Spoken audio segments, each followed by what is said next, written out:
Well, this wall was one of the first walls that went up, and it came mostly from detritus that was scavenged from abandoned buildings in Vermont and in Pennsylvania, farmhouses. So this whole room has a lot of farm implements. That's actually a plow. Part of what I enjoy doing is saving things and bringing them into an environment where they will be appreciated. I've been collecting since high school. I went to high school in Pittsburgh, Pennsylvania, and I lived in a part of town that was called Polish Hill, and it was right below a highway that went through town that was called Bigelow Boulevard. And when cars drove on the highway, they would often lose little bits, such as hubcaps and things. And because I walked home along the boulevard, I would pick up these things because they were beautiful. So I had a collection in high school, which I took to college, and had this sort of thing on my wall in my college dorm. It was very funny because I split a room the first year with a roommate, and her side of the room was very ultra-modern and beautiful, and with a lot of boughten objects on it. And my side of the room was hubcaps and old bits of wiring, mangled bits of wiring that were spraying, multicolored wires. The collection has accrued over the years from scavenging unloved objects. It seemed very sad to me that these things, because they were no longer used, had become garbage, landfill, trash. They seemed to me worth saving just for their aesthetic components and for the history that's in them. It's my way of holding on to a little bit of the past.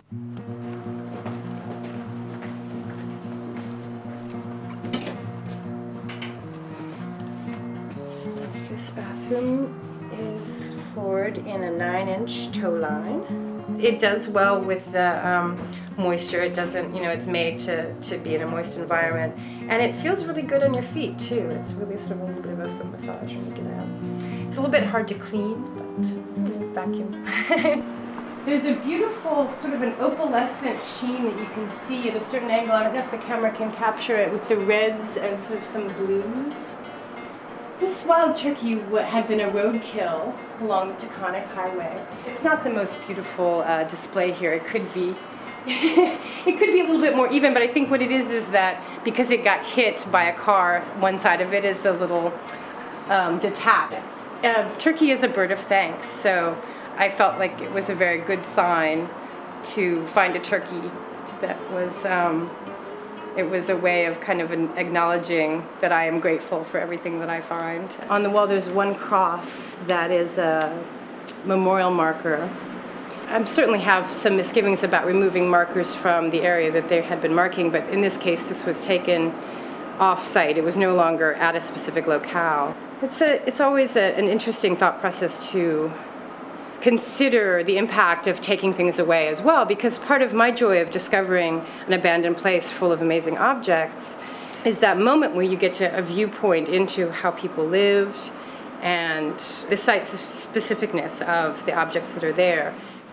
I have one piece that I would like to show you. When people ask me what my favorite object is, I bring out this one specific piece. Let me see if I can find that.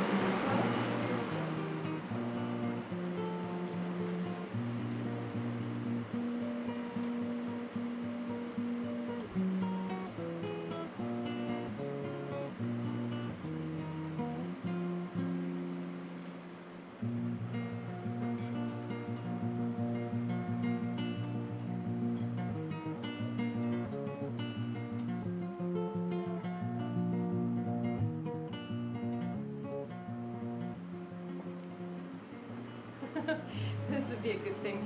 Me looking for something specific. Defeated and yeah, this piece is, there's an old mental institution outside of Philadelphia.